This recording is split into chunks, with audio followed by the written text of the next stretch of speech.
موضوع الدرس في أحوال السعداء سورة الملك تفسير ابن كثير. الحمد لله رب العالمين والصلاة والسلام على أشرف الأنبياء والسيد المرسلين سيدنا محمد وعلى آله وأصحابه أجمعين. اللهم صل على سيدنا محمد وعلى آل سيدنا محمد كما صليت على إبراهيم وعلى آل إبراهيم في العالمين إنك حميد مجيد. أعوذ بالله من الشيطان الرجيم. بسم الله الرحمن الرحيم. إن الذين يخشون ربهم بالغيب لهم مغفرة وأجر كبير. وأسروا قولكم واجهروا به إنه عليم بذات الصدور. ألا يعلم من خلق وهو اللطيف الخبير. هو الذي جعل لكم الأرض ذلولا فامشوا في مناكبها وكلوا من رزقه وإليه النشور. قال المؤلف والمفسر رحمه الله تعالى أدام النفع بعلومه وعلومكم في الدارين آمين إلى أن قال ثم قال تعالى منبها على أنه مطلع على الضمائر والسرائر وأسروا قولكم أو اجهروا به إنه عليم بذات الصدور بما يخطر في القلوب. ألا يعلم من خلق أي ألا يعلم الخالق. وقيل معناه ألا يعلم الله مخلوقه والأول أولى لقوله وهو اللطيف الخبير. اللہ تبارک و تعالی نے کلام مقدس کی ان آیات میں ارشاد فرمایا ہے وَأَسِرُّوا قَوْلَكُمْ أَوْ اجْهَرُوا بِهِ. چاہے تم خفیہ بات کرو یا کھل کے بات کرو، اللہ تبارک و تعالی اس کو جانتے ہیں، کیونکہ وہ دلوں کے بھید بھی جاننے والے ہیں. اور کیسے نہیں جانے گا جو خالق ہے. وَهُوَ اللَّطِيفُ، وہ بہت بڑا باریک بین ہے اور سب جاننے والا. اب یاد رکھو کہ مسئلہ ہے اسرار اور جہر کا.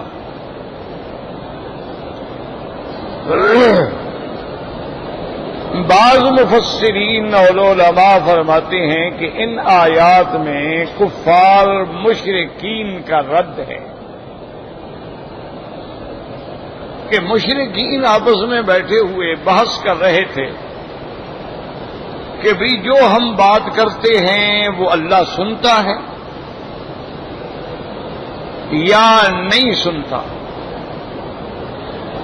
تو کچھ کافر جو تھے انہوں نے کہا کہ اگر تو ہم بات کریں نا آہستہ آہستہ چپکے سے چھپا کے تو نہیں سنتا، اور اگر ہم زور سے بات کریں تو وہ سنتا ہے.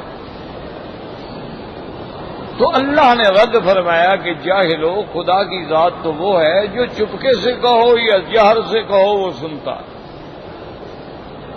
ایک قول یہ ہے، یاد رکھو کہ یہ آیت جو ہے مشرکین کی رد میں. اور بعض علماء اور مفسرین فرماتے ہیں کہ نہیں، یہ آیت عام ہے. مشرکین ہوں یا مومنین ہوں، اللہ یہ بتلانا چاہتے ہیں کہ میرے بندوں میں تمہاری ہر چھپی ہوئی بات بھی اور ظاہر بات بھی جانتا ہوں. یہی حکمت ہے، یاد رکھو کہ بعض عبادات میں جہر ہے اور بعض عبادات میں اسرار ہے. مثلا 5 نمازیں ہیں، تو اب ان میں نماز فجر ہے، نماز مغرب ہے، عشاء ہے، یہ جہری نمازیں ہیں. امام جہر سے قرآن پڑھیں گے، قرات جہرن ہوگی. اور اسی طرح جمعہ والے دن کی نماز جو ہے وہ بھی جہری ہوگی، امام جہرن پڑھیں گے۔ لیکن پورے سال میں ظہر اور عصر جو ہے یہ وہ نمازیں ہیں جو سری کہلاتی ہیں، اس میں امام پڑھتے ہیں لیکن آہستہ پڑھتے ہیں۔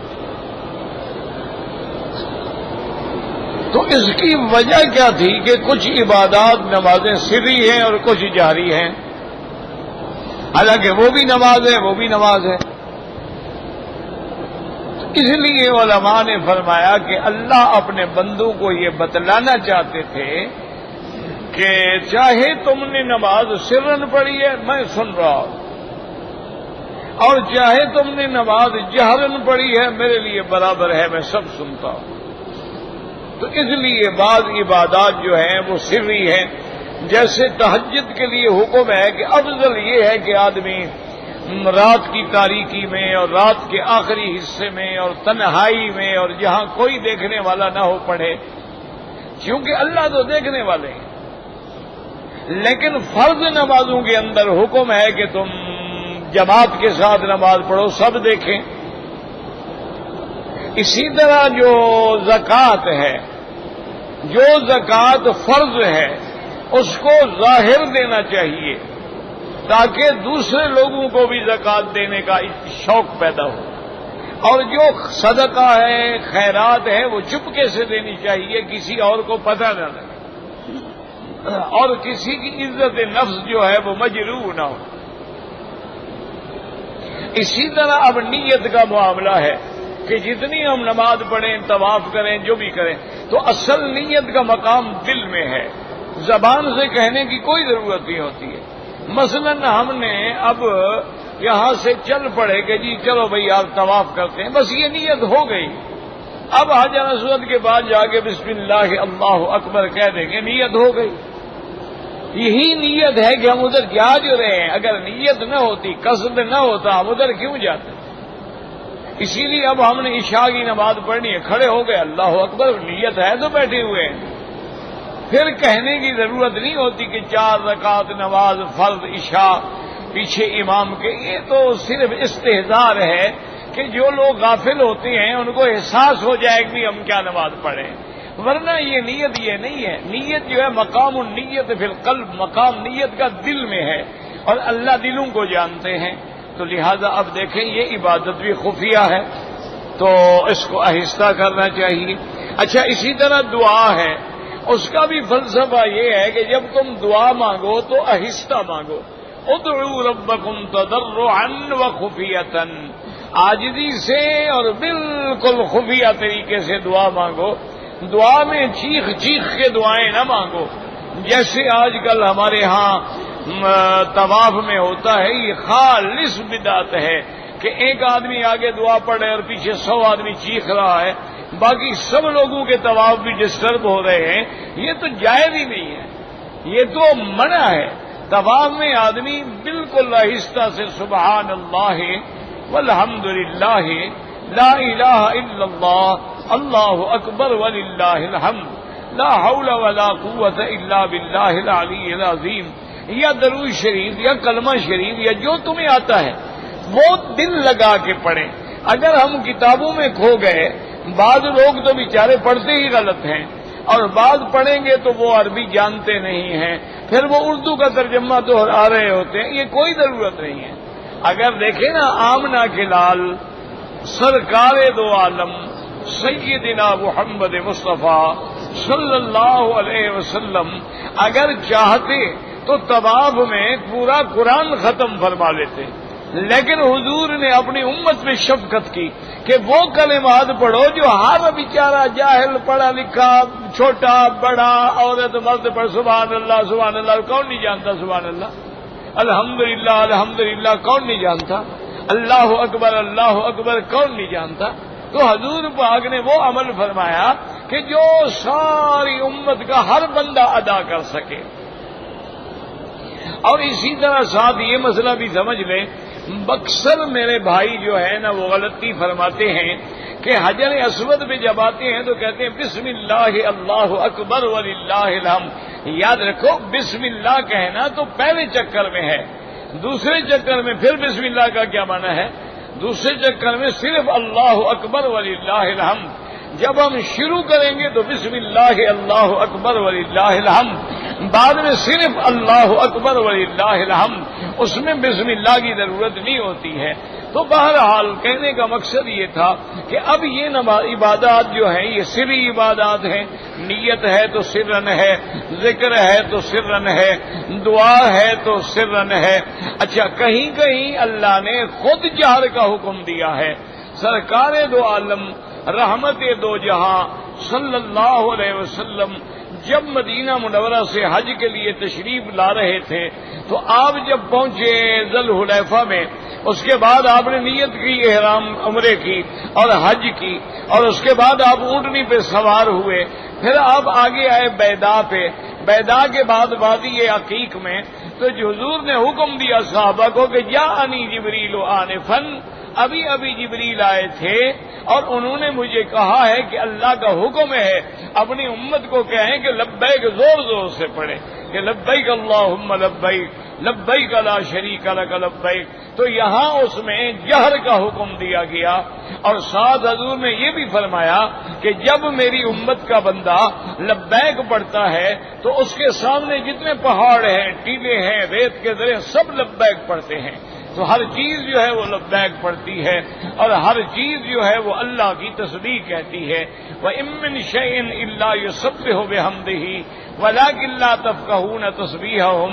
تو اس لیے یاد رکھیں عبادات سری بھی ہیں، عبادات جہری بھی ہیں۔ تو اس سے ہمیں کیا سبق ملا ہے کہ اللہ سر کو بھی جانتے ہیں اور جہر کو بھی جانتے ہیں۔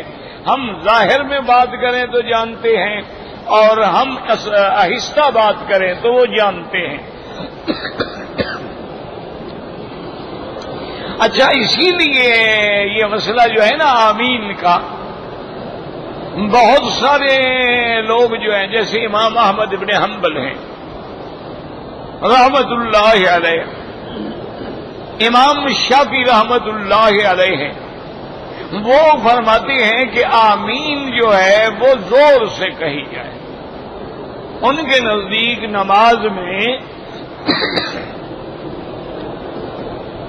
جب امام کہیں گے غیر المغضوب علیہم ولا الضالین، وہ کہیں گے آمین، زور سے کہیں گے۔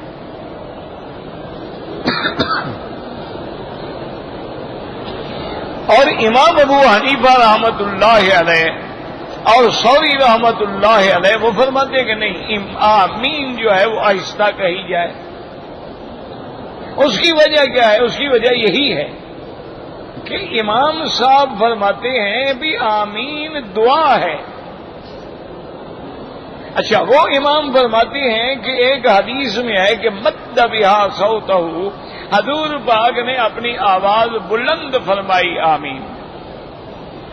وہ اس حدیث سے دلیل پکڑتے ہیں۔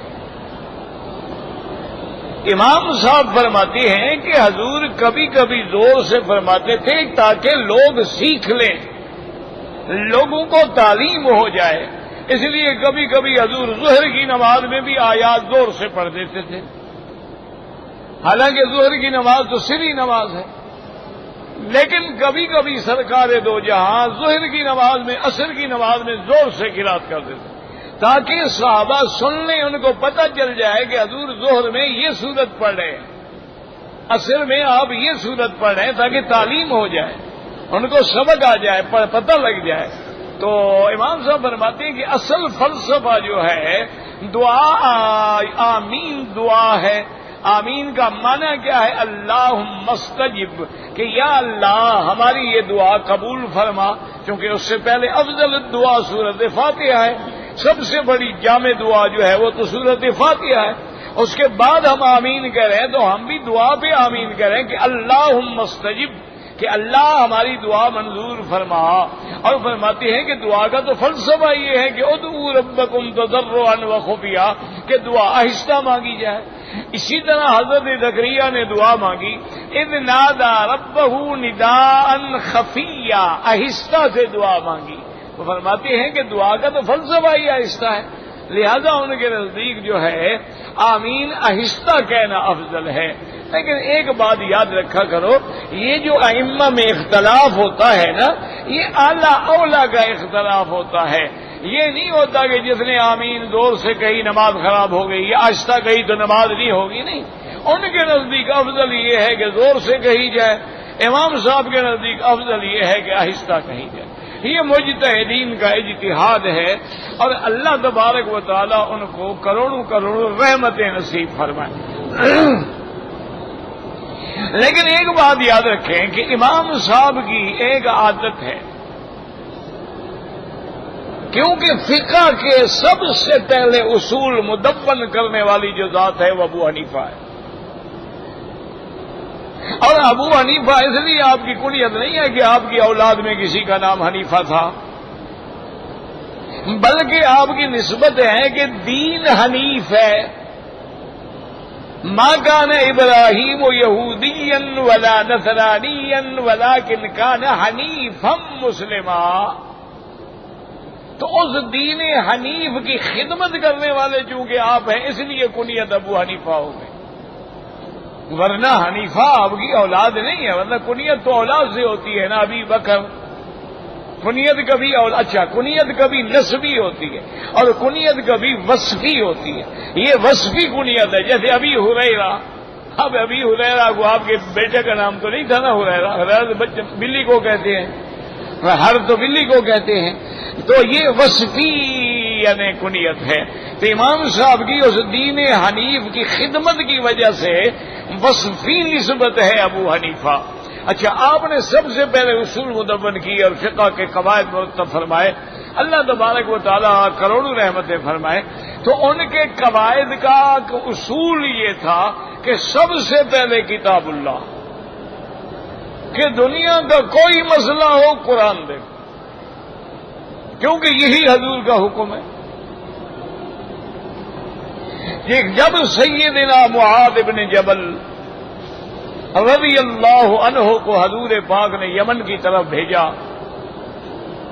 تو آپ نے فرمایا کہ معاذ بن جبل، جب تم یمن میں حاکم بن کے جا رہے ہو تو لوگوں کے فیصلے تو آئیں گے، جھگڑے تو آئیں گے، تم فیصلہ کیسے کرو گے؟ انہوں نے کہا یا رسول اللہ بھی کتاب اللہ، اللہ کے قرآن کے ساتھ۔ آپ نے فرمایا فَإِن لَّمْ تَجِدْ، اگر قرآن میں وہ مسئلہ نہ ہو تو نے کہا اصل بھی سنت رسول اللہ، آپ کی سنت سے، حدیث سے، آپ کے فرمان سے فیصلہ کروں گا۔ آپ نے فرمایا اچھا اگر وہ مسئلہ حدیث میں بھی نہ ہو، قرآن میں بھی نہ ہو، حدیث میں بھی نہ ہو، نے کہا اجتہد یا رسول اللہ، پھر میں اجتہاد کروں گا، پھر میں قرآن و سنت کی روشنی میں اجتہاد کروں گا۔ حضور بڑے خوش ہوئے اور حضور نے بڑی دعا دی۔ آپ نے فرمایا میرا اللہ تیرا کروڑ کروڑ شکر ہے کہ تو نے میرے بنائے ہوئے حاکم کو ایسی توفیق دی ہے کہ جو صحیح بات کہنا۔ تو اس لیے ہمیشہ یاد رکھیں کہ دلائل جو ہوتے ہیں نا وہ چار ہوتے ہیں۔ ایک ہے قرآن، سب سے پہلے قرآن، اس کے بعد سنت مصطفیٰ، اس کے بعد اجماع صحابہ، اس کے بعد قیاس۔ یہ چار مستدلات ہیں، ہمیشہ یاد رکھو۔ کیوں؟ کچھ مسئلے ایسے ہوتے ہیں جو اجماع سے ثابت ہیں کہ صحابہ کا اجتماع ہو گیا ہے، اور صحابہ کا اجماع جو ہے وہ وہی درجہ رکھتا ہے جو سنت محمد مصطفیٰ کا۔ کیوں؟ صحابہ کبھی باطل پہ اکٹھے نہیں ہو سکتے، وہ تو مفلحون ہیں، فلاح والے لوگ ہیں۔ تو اسی لیے جو مسئلہ صحابہ کا اجماع ہو جائے تو اس کا مقام بھی سنت ہو جاتا ہے۔ اب جیسے دیکھیں 20 تراویح ہے، تو حضرت عمر رضی اللہ تعالی عنہ نے اجتہاد فرمایا، سب صحابہ نے سکوت فرمایا، راضی ہو گئے، تو مانا یہ اجماع ہو گیا۔ اذان ہے جمعہ کی دوسری، تو حضرت عثمان نے اجتہاد فرمایا، لیکن تمام حضور کے صحابہ راضی ہو گئے، کسی نے اعتراض ہی نہیں کیا، تو مانا یہ ہے کہ اجماع سے ثابت۔ اچھا، کبھی مسئلہ ہوتا ہے کہ وہ اجماع میں بھی نہیں ملتا، یعنی ہمیں قرآن میں بھی نہیں ملتا، حدیث پاک میں بھی نہیں ملتا، اچھا اجماع صحابہ میں بھی نہیں ملتا۔ اب وہاں علماء اور مجتہدین کیا کرتے ہیں؟ قیاس کریں گے۔ قرآن و سنت کی روشنی میں قیاس کریں گے. یہ قیاس کرنا جو ہے یہ بھی دراصل حدیث مبارک سے لیا گیا ہے. یاد رکھو، مسئلہ سمجھا کرو. مثلا ایک آدمی نے حالت احرام میں ہرن مار دیا، شکار کر لیا. اب اللہ فرماتے ہیں کہ وجزاؤہ، اس پر جرمانہ ہے جس طرح کا اس نے جانور شکار کیا ہے اس کی مثل جانور کی قیمت دے یا جانور دے. تو اب کیا کریں گے؟ قیاس کریں گے. بھئی ہرن ہے، مقصد ٹھیک ہے، ہرن اور بکری برابر ہے، ٹھیک ہے بھئی بکری ذبح کرو، تو قیاس ہو گیا. اس کو کہتے ہیں قیاس. یاد رکھو، جیسے مثال کے طور پہ اب ایک مسئلہ ہے کہ خدا نہ کرے کوئی آدمی زخمی ہو گیا، اس کو بلڈ چاہیے، خون چاہیے. اب ڈاکٹر دوسرے لوگوں کا خون لیتے ہیں، پھر اس کا وہ خیر وہ تو ایک قانون ہے نا، وہ دیکھیں گے کہ بھی ان کا گروپ ملتا ہے نہیں ملتا ہے، اس کا بدن قبول کرتا ہے نہیں کرتا ہے، اور جس کا ہم خون لے رہے ہیں اس کو کوئی بیماری تو نہیں لگی ہوئی، اس کو کوئی کینسر، اس کو کوئی ایڈز، اس کو کوئی HIV کا چکر تو نہیں ہے. وہ سارا دیکھنے کے بعد پھر اس کو بلڈ چڑھایا جائے گا. تو اب یہ خون دینے کا مسئلہ جو ہے اب نہ تو قرآن میں ہے، نہ حدیث میں ہے، نہ اجماع صحابہ میں ہے. کیوں؟ حضور کے زمانے میں تو خون کا مسئلہ ہی نہیں تھا. یہ تو بہت بعد کی چیز ہے نا. اس زمانے میں نہ کوئی لیبارٹری تھی، نہ کوئی خون کی میچنگ ہوتی تھی، اور نہ بلڈ دیا جاتا تھا. بس جو بچ گیا، جو مر گیا.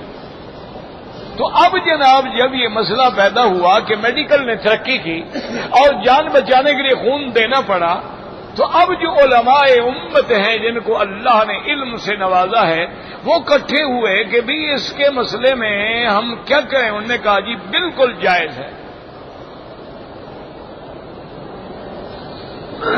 اچھا ابھی کیوں جائز ہے؟ انہوں نے کہا ایک وجہ تو یہ ہے نا کہ اگر آدمی کی جان بچانے کی ضرورت ہو تو وہاں تو حرام کھانا بھی جائز ہو جاتا ہے.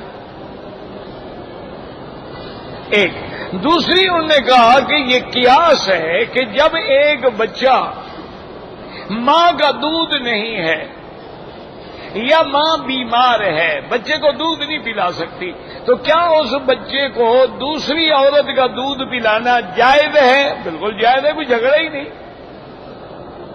یہ تو قرآن کا مسئلہ ہے نا کہ یا تو ماں پلائے یا پھر اس کے بعد کسی اور سے اتفاق کر لو.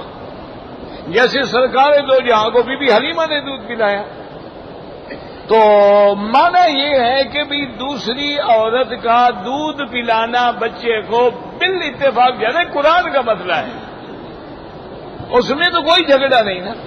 اب علماء نے قیاس کیا، بھئی جب دوسری عورت کا خون یعنی دودھ بچے کے اندر جانا جائز ہے تو اسی دودھ سے تو خون بنتا ہے، پھر خون جانا بھی جائز ہے.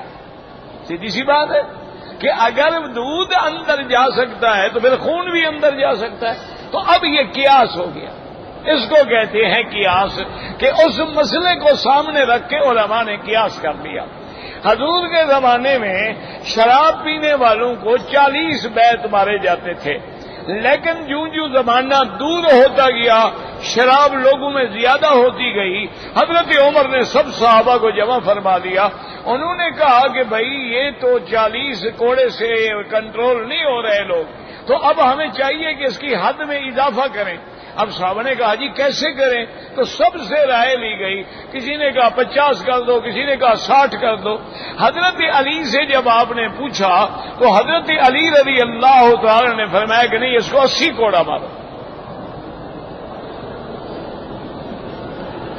تو حضرت عمر رضی اللہ تعالی عنہ نے فرمایا کہ جناب 80 کوڑا کیوں مارے؟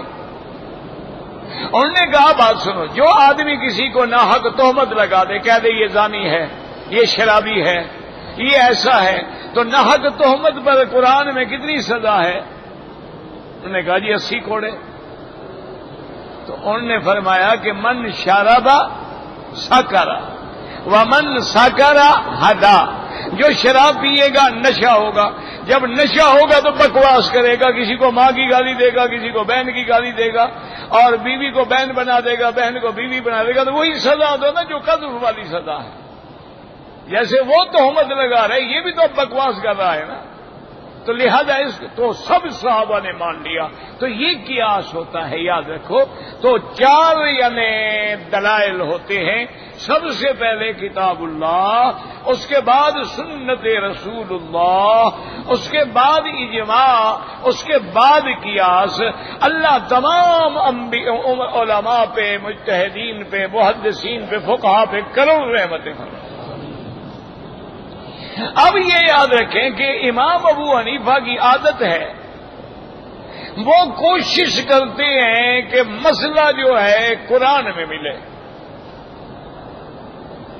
اب اس کی مثال سمجھ رہے کہ ہم جب رکوع میں جاتے ہیں تو کیا پڑھتے ہیں؟ پڑھ لو ایک دفعہ 1,00,000 لکھا جائے گا. یار ڈرتے کیوں ہو بلا؟ ایک دفعہ پڑھو گے 1,00,000 لکھا جائے گا، 1,00,000 کا ثواب ہو جائے گا.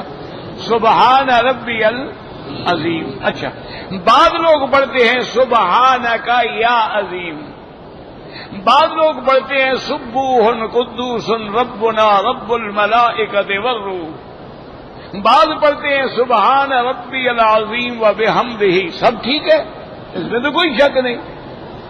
لیکن امام صاحب فرماتے ہیں کہ نہیں، سبحان ربی العظیم، بس اس سے آگے نہ بڑھو. کیوں بھی اس سے آگے نہ بڑھے؟ انہوں نے کہا قرآن میں آتا ہے فسبح اسم ربک العظیم. تو جب یہ آیت اتری تو حضور نے فرمایا اجعلوها فی رکوعکم، اس کو رکوع میں پڑھا کرو. تو قرآن نے جتنا کہا ہے ہم آگے کیوں پڑھے؟ اس کے علاوہ ہم کیوں پڑھیں؟ سبحان ربی العظیم. اچھا جی، سجدے میں ہم کیا پڑھیں؟ تو اب سجدے کے اندر بھی سبحان ربی اعلیٰ. اچھا، بہت سارے لوگ سجدے کے اندر سبحان ربی الاعلیٰ، سبحانک اللہم وبحمدک، سبوح قدوس ربنا ورب الملائکۃ والروح اور پڑھتے رہتے ہیں. امام صاحب فرماتے کہ نہیں، صرف سبحان ربی الاعلیٰ اس کو بڑھا لو، 3 دفعہ پڑھ لو، 7 دفعہ پڑھ لو، 11 دفعہ پڑھ لو، 21 دفعہ پڑھ لو، لیکن پڑھو سبحان ربی الاعلیٰ. اس سے بڑھاؤ اور کم نہ کرو. کیوں؟ جب قرآن میں اتری تھی آیت سبح اسم ربک الاعلیٰ، تو حضور پاک نے فرمایا اجعلوها فی سجودکم، اس کو تم سجدے کی تسبیح بنا لو. تو قرآن کے موافق کیا ہے؟ سبحان ربی الاعلیٰ. تو امام صاحب کے نزدیک اب سجدے میں ہم کیا پڑھیں گے؟ سبحان ربی الاعلیٰ. اچھا، اب دیکھیں جب ہم نماز پڑھتے اللہ اکبر، اب بہت سارے بھائی جو ہیں وہ اس ایک حدیث مبارک ہے اس میں بھی عمل کرتے ہیں، انی وجہت وجہی الذی فطر السماوات والارض حنیفا وما انا من المشرکین، ان صلاتی ونسکی ومحیایا ومماتی للہ رب العالمین. اور بعد پڑھتے ہیں اللہم باعد بینی وبین خطایایا کما باعدت بین المشرق والمغرب. لیکن امام صاحب فرماتے ہیں سبحانک اللہم وبحمدک وتبارک اسمک ولا الہ غیر. وہ کہتے ہیں بس یہی پڑھو. کیوں؟ وہ کہتے ہیں کہ اللہ نے قرآن میں فرمایا فسبح بحمد ربک حین تقوم، فرماتے ہیں کہ سبح بحمد ربک، تو سبحانک اللہم وبحمدک جو ہے وہ اس سے زیادہ مطابق ہے. تو اللہم باعد بینی وہ دعا ہے، وہ تسبیح نہیں ہے، وہ ثنا نہیں ہے. تو اس لیے امام صاحب کی یہ عادت ہے کہ ایک تو مسئلہ سب سے پہلے لیتے ہیں قرآن سے. اچھا، قرآن کیا کہتا ہے آمین میں؟ کہ آمین دعا ہے، اور دعا کیا ہے کہ ایسا مانگو. اچھا، اور دوسری بات یہ ہے کہ حدیث مبارک میں آتا ہے میرے آقا نے، محبوب دو عالم نے صلی اللہ علیہ وسلم نے فرمایا کہ من وافق تامینہ تامین الملائکۃ غفر له ما تقدم من ذنبہ وما تأخر، کہ جس بندے کی آمین فرشتوں کی آمین کے ساتھ مل گئی اس کے گناہ بخشے گئے. اچھا، کیونکہ جب ہم آمین کہتے ہیں تو فرشتے بھی کیا کہتے ہیں؟ کون سے فرشتے؟ آسمانوں میں ہیں؟ نہیں، کون سے فرشتے؟ یاد رکھو نا، مسئلہ دعا کیا فرشتے آمین کہتے ہیں. اللہ کے بندے وہ فرشتے جو اس وقت موجود ہیں، کرامن کاتبین ہیں، ملکہ حفظت الانسان ہیں، اور ملائکت نہار ہیں، جو ڈیوٹی پہ ہیں، موجود ہیں اس اوقات میں، تو وہ بھی کہتے ہیں آمین۔ ان پہ نماز تو فرض نہیں، فرشتوں پر نماز فرض ہی نہیں، ان پر تو تکلیف ہے نہیں نا، شریعت ہی نہیں، ان کے لیے تو کوئی احکام نہیں، وہ تو ویسے پاک ہیں گناہوں سے، لیکن چونکہ وہ موجود کھڑے ہوتے ہیں اور ایک عظیم دعا ہے تو جب مقتدی کہتا ہے آمین تو فرشتے بھی کہتے ہیں، کیا کہتے ہیں؟ اچھا، تم نے کبھی فرشتوں کی آمین سنی ہے؟ نہیں سنی؟ کبھی بھی نہیں سنی؟ تو امام صاحب فرماتے ہیں معلوم ہوا وہ بھی آہستہ کہتے ہیں، اگر زور سے کہتے تو ہم سنتے، اور پھر ایک فرشتہ بھی زور سے کہہ دیتا اور زمین ہل جاتی، تو معلوم ہوا کہ وہ بھی آہستہ کہتے ہیں، تو لہذا مانا ہے کہ آہستہ افضل ہے۔ تو امام صاحب کی فقہ ایسی ہے، اللہ ان پہ کروڑوں رحمتیں فرمائے، اتنا اللہ نے ان کو ذہن رسا دیا تھا نا جی، کہ مسئلہ سمجھنے میں تو کمال تھا نا۔ ایک آدمی نے قسم کھا لی کہ واللہ لا آکل اللحم، مجھے اللہ کی قسم ہے میں گوشت نہیں کھاؤں گا۔ اچھا، اس بیچارے نے قسم کر اعتبار کرتے ہوئے مچھلی کھانی شروع کر دی، گوشت نہیں کھایا۔ پھر خیال آیا کہ بھائی میں نے مچھلی تو کھا لی، پتہ نہیں اب شریعت کیا کہتی ہے۔ وہ جناب حضرت سفیان ثوری کی خدمت میں پہنچا، یا اللہ عالم، سفیان چونکہ دو ہیں، سفیان ابن عیینہ، سفیان ثوری، تو بہرحال حضرت سفیان کی خدمت میں پہنچا، اس نے کہا حضرت میں نے قسم کھائی تھی کہ میں گوشت نہیں کھاؤں گا، میں نے مچھلی کھائی ہے، تو کیا میری قسم ٹوٹ گئی؟ انہوں نے کہا بالکل ٹوٹ گئی،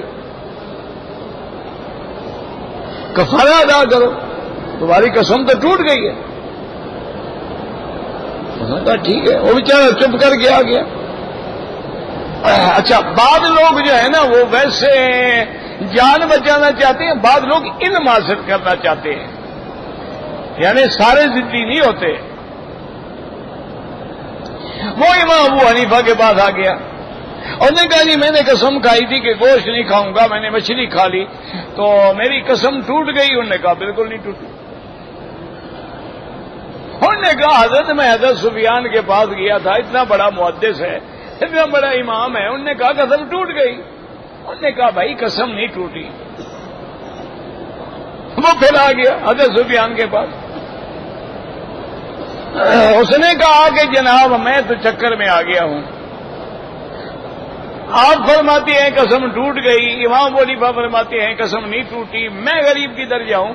امام صاحب غصے میں آ گئے۔ امام سفیان نے کہا ابو حنیفہ یخالف کتاب اللہ، اللہ کے قرآن کی بھی مخالفت کرتا ہے، اب اتنی جرت ہو گئی ہے اس کی۔ اللہ نے قرآن میں کہا ہے کہ یا لحمن طرین، کہ دریا سے لحم تازہ میں نے تمہارے لیے نکالا ہے، تو اللہ نے مچھلی کو لحم کہا ہے، لحمن طرین تستخرجونہ۔ تو جب قرآن لحم کہہ رہا ہے اور تمہاری قسم بھی تھی کہ میں لحم نہیں کھاؤں گا، تم نے کھا لیا تو تمہاری قسم ٹوٹ گئی ہے، تو قرآن کا مسئلہ ہے۔ ابو حنیفہ میں اتنی جرت ہو گئی ہے کہ یہ خالف و کتاب اللہ، اب قرآن میں اللہ کے قرآن کو بھی نہیں مانتا۔ وہ پھر آ گیا، اس نے کہا حضرت امام صاحب تو جلال میں ہیں، وہ کہتے ہیں ابو حنیفہ نے قرآن کی بھی مخالفت شروع کر دی ہے۔ انہوں نے کہا اچھا کچھ نہ کہو، 2-4 دن خاموش رہو، کفارہ نہیں بھرنا۔ امام صاحب غصے میں ہیں، ان کا غصہ ٹھنڈا ہو جائے۔ 4-5 روز کے بعد وہ پھر آ گیا، ان نے ایک اور آدمی اس کے ساتھ کر لیا۔ انہوں نے کہا کہ جا کے حضرت سفیان سے پوچھو کہ میں نے قسم کھائی ہے کہ واللہ لا انام علی الفراش، مجھے اللہ کی قسم ہے میں بستر پہ نہیں سوؤں گا، میں زمین پہ سو گیا، میری قسم ٹوٹ گئی یا نہیں ٹوٹی؟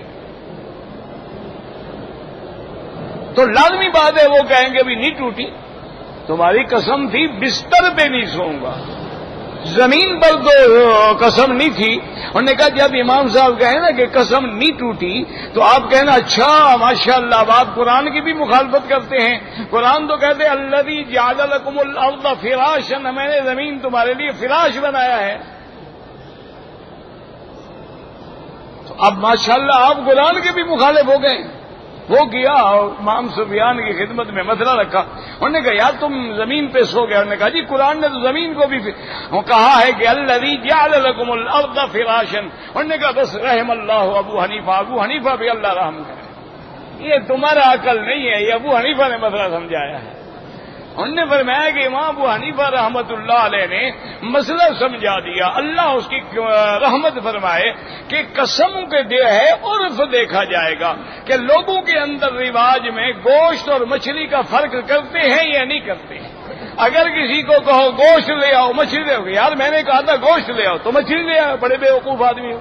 کہو مچھلی لے آؤ وہ گوشت لے آؤ، یا بھائی میں نے مچھلی کہا، تو معنی یہ ہے کہ لوگ عرف کے اندر فرق کرتے ہیں، تو قسم کو عرف کے مطابق دیکھا جائے گا، لغت کی کتابیں نہیں اٹھائی جائیں گی کہ ہم لغت کی کتابیں اٹھا کے بحث کریں۔ تو انہوں نے کہا رحمت اللہ علیہ، اللہ امام ابو حنیفہ پہ کروڑوں رحمتیں فرمائے۔ تو بہرحال اللہ سب امہ پہ رحمتیں فرمائے۔ یاد رکھو تمام ائمہ برحق ہیں، کسی کے بارے میں دل میں بغض نہ رکھا کرو، صرف اعلیٰ اولا افضل غیر افضل کی باتیں ہوتی ہیں، اور کبھی ائمہ جو ہیں جامع روایات لے لیتے ہیں۔ اب ظہر سے پہلے 2 رکعت آپ پڑھتے ہیں، امام احمد بن حنبل امام شافعی فرماتے ہیں ظہر سے پہلے 2 رکعت ہیں، اور فلاں حدیث میں ہے کہ حضور نے ظہر سے پہلے 2 رکعت پڑھی۔ امام ابو حنیفہ فرماتے ہیں 4 رکعت، اور ہیں بھی سنت مؤکدہ۔ اچھا ان سے جب پوچھا گیا انہوں نے کہا بی بی حفصہ کی روایت ہے کہ حضور نے ظہر سے پہلے 4 رکعت پڑھی، وہ جو 2 رکعت والی تم حدیث پیش کرے وہ تو تحیت المسجد ہے، سنتیں تو حضور گھر میں پڑھتے تھے، تو لہذا بی بی حفصہ والی روایت جو ہے وہ زیادہ اولا ہے، وہ تو تحیت المسجد کی 2 رکعتیں، اس کا کیا تعلق ہے سنن مؤکدہ سے؟ سنت مؤکدہ تو ہیں ہی 4 رکعتیں، اور پھر حدیث میں ہے کہ 4 رکعتیں بھی اکٹھی پڑھی جائیں تو زیادہ افضل ہیں، تو لہذا حدیث میں 4 موجود ہیں۔ اچھا پھر یہ دیکھو قیامت والے دن 2 مجتہدین کے اجتہاد میں ایک صحیح ہوگا نا جی، ایک امام نے کہا 2 رکعت، ایک نے کہا 4 رکعت، تو لازمی بات ہے ایک صحیح ہوگا۔ اگر 2 رکعت والا صحیح ہو گیا تو حنفی جو 4 پڑھتے ہیں 2 رکعت نفل کا ثواب مل جائے گا۔ اچھا اور اگر 4 رکعت والا مسئلہ صحیح ہو گیا تو 2 پڑھنے والے 2 رکعت کہاں سے لے آئیں گے؟ اس لیے یاد رکھیں کہ امام صاحب کی بڑی جامع نظر ہوتی ہے، لیکن اللہ سب پہ کروڑوں رحمتیں فرمائے، اور یہ میرے اللہ کی شان ہے، ہم آہستہ کہیں سنتے ہیں، ہم زور سے کہیں سنتے ہیں۔ اللہ نے فرمایا آہستہ زور کی بات نہیں، علیم بذات الصدور، جو تیرے دل میں ہے ابھی زبان پر بھی نہیں آیا میں تو وہ بھی جانتا ہوں، واللہ اعلم۔ اچھا انشاءاللہ زندگی تو اب درس جو ہے نا جی انشاءاللہ جمعہ کے دن شام کو ہوگا، جمعرات تو چھٹی ہوتی ہے، اور کل جو ہے میں نہیں ہوں گا، میرے بچے کی عزیز کی شادی ہے، تو اس لیے بہرحال تاکہ آپ لوگ انتظار نہ کرتے رہیں۔ اگر ہم جو ہے جی طواف کے دوران کل شریف پڑھتے رہیں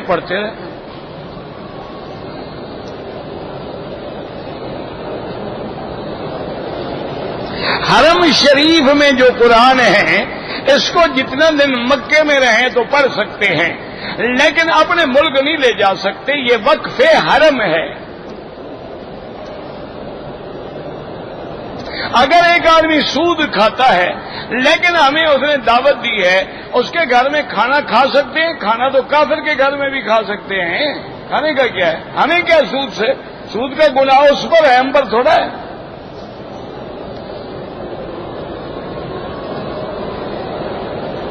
اگر پتہ نہیں کیا ہے جی، سچے دل سے تو بالکل گناہ سارے معاف ہو جاتے ہیں. طواف کے دوران کعبے سے لپٹنا منع ہے. جب طواف ختم ہو جائے ملتزم پر لپٹ کے دعا مانگ سکتے ہیں.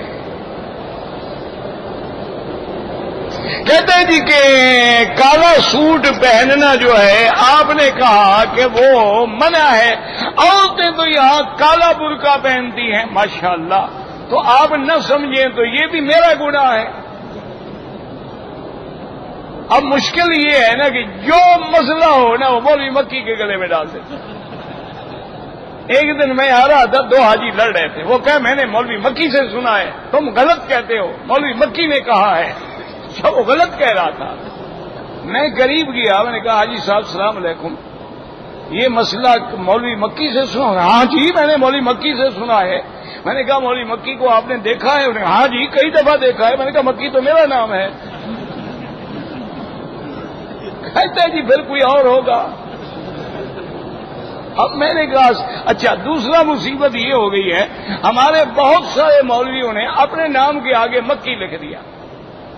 وہ جہاں جاتے ہیں لوگ مجھے فون کرتے ہیں، مکی صاحب آپ پاکستان میں ہیں؟ میں نے کہا تو 8 سال ہوئے نہیں گیا. اور جی وہ تو چینل پہ آ رہا تھا. میں نے کہا جی پتہ نہیں کوئی اور مکی نکل آیا ہوگا، میں کیا کروں. تم نے مسئلہ نہیں سمجھا. یعنی بطور غم، جیسے محرم کے غم کی وجہ سے کالا کپڑا پہنا جائے، اس پہ حضور نے لعنت بھیجی ہے. ویسے کسی نے کالا پہن لیا کیا ہو گیا؟ فتح مکہ والے دن حضور پاک نے خود کالے پگڑی پہنی ہے. جب مکہ فتح ہوا ہے تو سرکار دو عالم کی پگڑی مبارک کالی تھی.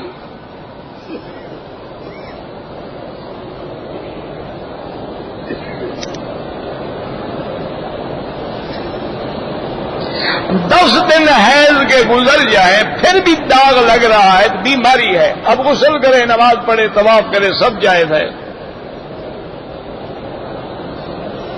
نفل ہدیہ کریں، جو بھی ہدیہ کریں کر سکتے ہیں.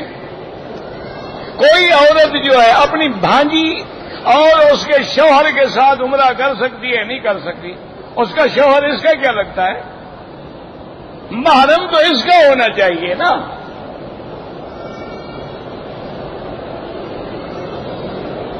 اگر صفا مروہ دوڑتے ہوئے مجھے نیند آنے لگی، کوئی حرج نہیں، کچھ بھی نہیں ہوتا. اگر ایک غریب بچی ہے اس کی شادی میں مدد کے لیے زکات دیں، بالکل دینی چاہیے. او یار جتنی مرضی آئے رقم دے دو. میں نے 3 چکر صفا مروہ کے کیے اور احرام کھول دیا. اگر سر بھی مڈا دیا دم پڑ گئی. سر نہیں مڈایا تو جا کے پورے کر لو. طواف پر جو 2 رکعت ہیں افضل یہ ہے کہ مغرب کے بعد پڑھو، لیکن بعض ائمہ کے نزدیک حرم میں ہر وقت جائز ہیں. ضعیف آدمی کے لیے عمرہ کریں، بالکل کریں. اگر پہلا طواف چکر شروع کر رہے ہیں، جنازہ کھڑا ہو گیا، جنازہ میں شامل ہو، اب پھر ابتدا کریں.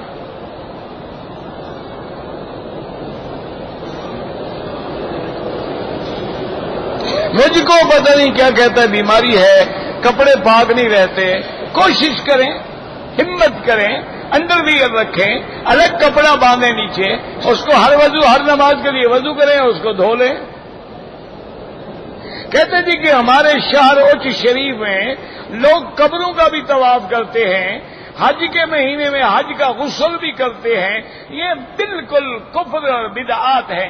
اگر وہ عبادت سمجھ کے کر رہے ہیں تو کافر ہو گئے. اور کہتے ہیں وہاں اوچ شریف میں پل صراط بھی بنی ہوئی ہے. ماشاءاللہ، تو سارا کام اوچ شریف میں ہو گیا، پھر نیچی شریف میں تو کچھ بھی نہ رہا.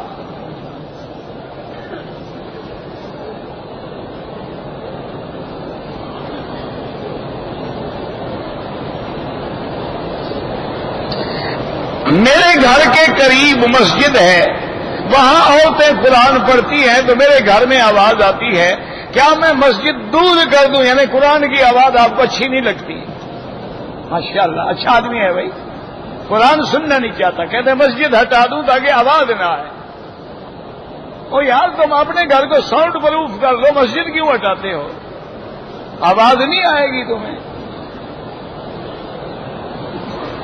عورت حیض میں حرم کے اندر نہیں آ سکتی۔ اگر عورت کو حیض ہے کوئی طواف الوداع نہیں۔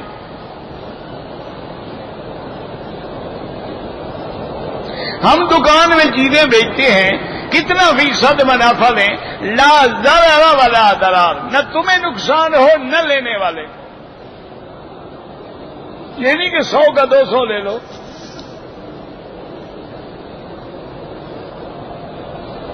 اقامت کے بعد اذان والی دعا کوئی ضروری نہیں، اس تو امام کے ساتھ اپنے نماز میں شامل ہونا ہے۔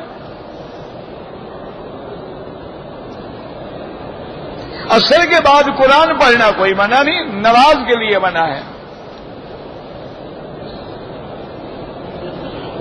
اگر ایک غیر مسلم ہے، مسلمان لڑکیوں کی شادی میں مدد دینا چاہتا ہے، کوئی حرج نہیں، کوئی بات نہیں۔ یہ کافروں نے کعبہ نہیں بنایا تھا جہاں طواف کر رہے ہو، کس نے بنایا تھا؟ تم نے تو نہیں بنایا، تم تو غلاف کاٹنے والے ہو، بنانے والے تو نہیں ہو۔ دیکھا نہیں حج میں غلاف اونچا کر دیتے ہیں، ان کو پتا ہوتا ہے کہ حج ہی کاٹ لیں گے۔ بینک ملازم کی تنخواہ بالکل حلال ہے، کیوں حرام ہے؟ وہ دوسری جگہ ڈھونڈتا رہے، جب مل جائے تو نوکری چھوڑ دے۔ وہ تو اپنے وقت کی پیسے لیتا ہے، وہ سود تھوڑا لے رہا ہے۔ شہید قبر میں زندہ ہے، بالکل زندہ ہے، تو قرآن کا مسئلہ ہے۔ اذان حضور کے زمانے میں صحابی نے خواب دیکھا، حضور نے منظور فرما لیا، بات ختم ہو گئی۔ اگر ایک دفعہ سبحان اللہ پڑھیں، بالکل جنت میں درخت لگیں گے انشاءاللہ۔ حجر اسود جو ہے وہ تو حضرت آدم کے زمانے سے آیا ہے۔ الصلاۃ خیر من النوم بالکل اذان کا حصہ ہے۔ اگر ہم قربانی کا گوشت یا زمزم یا کھجوریں ہندو کو بھی دے سکتے ہیں، بالکل دے سکتے ہیں۔ مکے میں سارے کافر زمزم نہیں پیتے تھے۔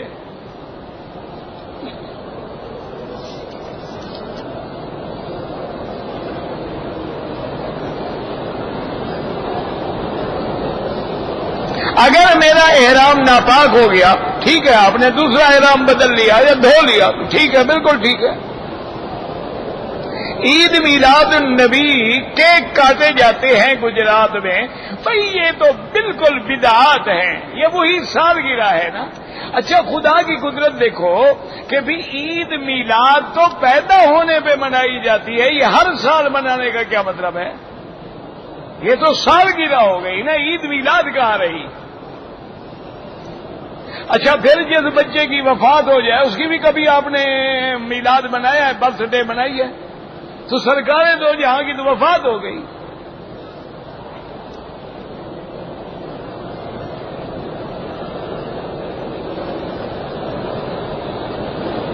اگر ہم نماز کے لیے جا رہے تھے،